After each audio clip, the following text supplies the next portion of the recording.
कि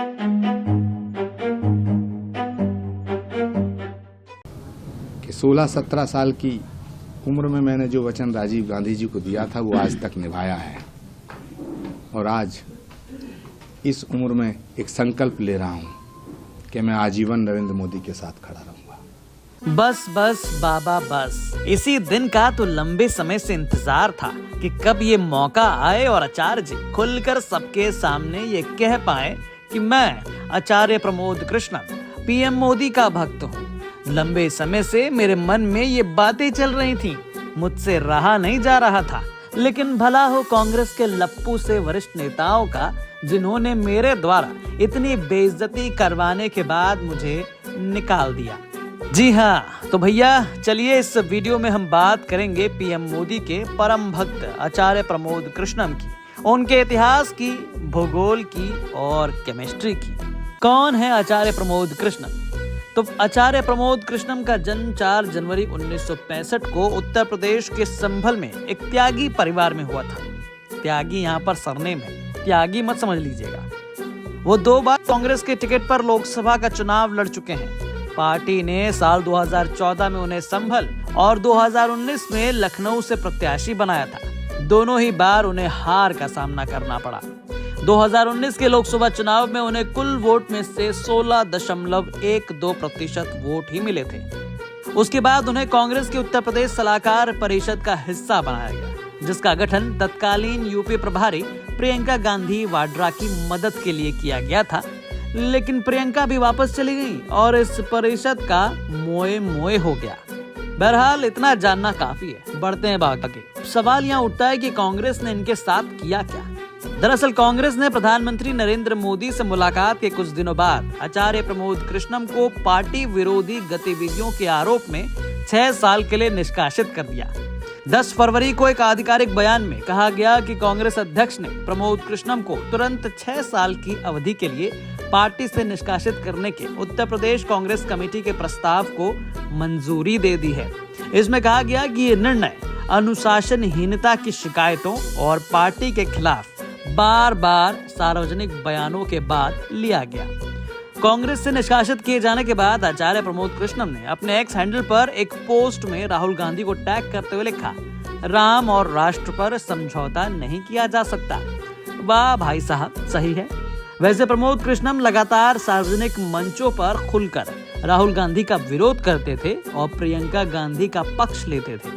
उनकी मांग थी कि कांग्रेस की कमान प्रियंका के हाथों में दे देनी चाहिए, तभी पार्टी का कायाकल्प संभव है।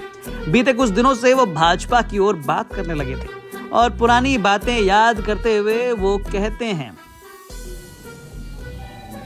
मुझे अपमानित करने का कार्य किया जाने लगा। मैंने अपमान के बहुत घूंट पिए, लेकिन पार्टी नहीं छोड़ी। कई बार मैं अपने आप से सवाल करता था कि इतना अपमान सह करके मैं कांग्रेस में क्यों हूं। लेकिन मुझे राजीव गांधी जी को मैंने जो वचन दिया था वो आड़े आता था, इसलिए मैंने पार्टी छोड़ने का फैसला नहीं किया। दूसरा, मैंने सोचा कि जो शख्स अपनी दादी,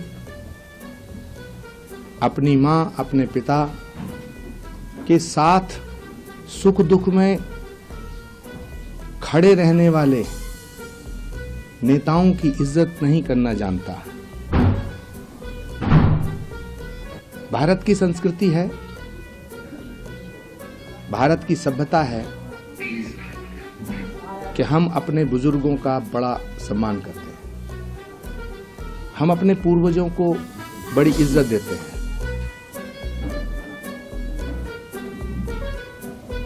मैंने सोचा, मैंने सवाल किया अपने आप से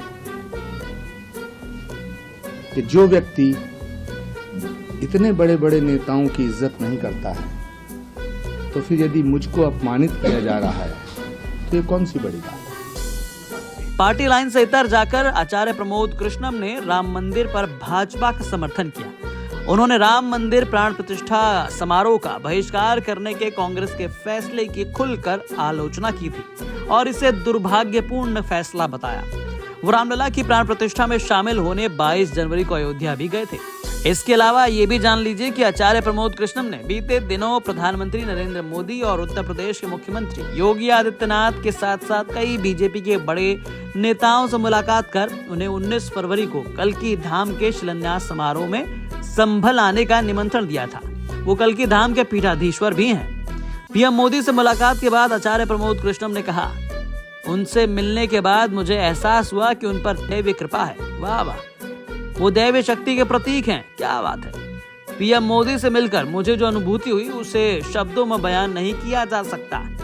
बस उन्होंने भगवान ही नहीं कहा। खैर, अब पार्टी से निकाले जाने के बाद प्रमोद कृष्णम कह रहे हैं, मैं कांग्रेस के उन सभी नेताओं का आभार व्यक्त करना चाहता हूं जिन्होंने श्री कल्की धाम का समर्थन किया, जिन्होंने मेरे प्रति सादर सम्मान व्यक्त किया, जिन्होंने मेरा सम्मान किया।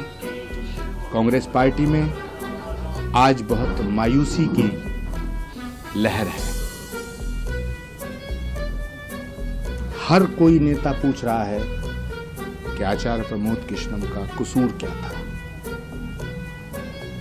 क्या आचार्य प्रमोद कृष्णम का कसूर यह है कि वो राम मंदिर के प्राण प्रतिष्ठा समारोह में गए? क्या आचार्य प्रमोद कृष्णम का कसूर यह है कि वो नरेंद्र मोदी जी से मिले?